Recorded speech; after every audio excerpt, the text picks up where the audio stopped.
നമസ്കാരം. സർക്കാരുമായി ബന്ധപ്പെട്ട അറിയിപ്പുകൾക്കും മറ്റു വാർത്തകൾക്കും വേണ്ടി ചാനൽ സബ്സ്ക്രൈബ് ചെയ്യാനും തൊട്ടടുത്ത ബെല്ലൈക്കൻ എനേബിൾ ചെയ്യാനും മറക്കാതിരിക്കുക.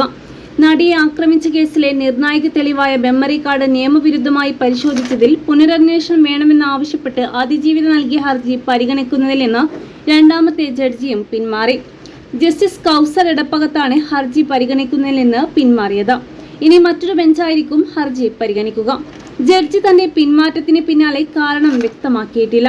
എന്നാൽ അദ്ദേഹം മുൻപ് എറണാകുളം പ്രിൻസിപ്പൽ സെക്ഷൻ കോടതി ജഡ്ജി ആയിരുന്ന കാലയളവിലാണ് മെമ്മറി കാർഡിന്റെ ഹാഷ് വാല്യൂ മാറിയത്.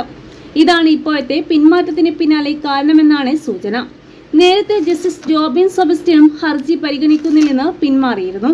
കേസിലെ പ്രധാന തെളിവായ മെമ്മറി കാർഡ് കോടതിയുടെ കസ്റ്റഡിയിലിരിക്കെ അനധികൃതമായി പരിശോധിച്ചതിൽ പുനരന്വേഷണം ആവശ്യപ്പെട്ടാണ് നടി ഹൈക്കോടതിയിൽ ഹർജി സമർപ്പിച്ചത്.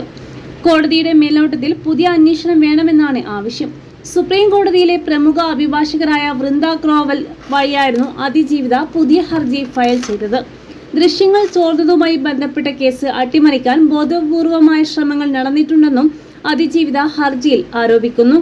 പീഡന ദൃശ്യങ്ങൾ ഉൾപ്പെടുന്ന മെമ്മറി കാർഡ് 3 തവണയാണ് നിയമവിരുദ്ധമായി പരിശോധിച്ചത്.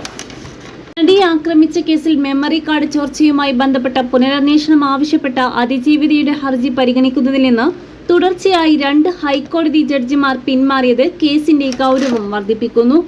ജഡ്ജിമാർ പിന്മാറുന്നത് നിയമപരമായ സാധുവായ നടപടിയാണെങ്കിലും നീതി വൈകാതെ ലഭിക്കേണ്ടത് അതിജീവിതയുടെ അവകാശമാണ്.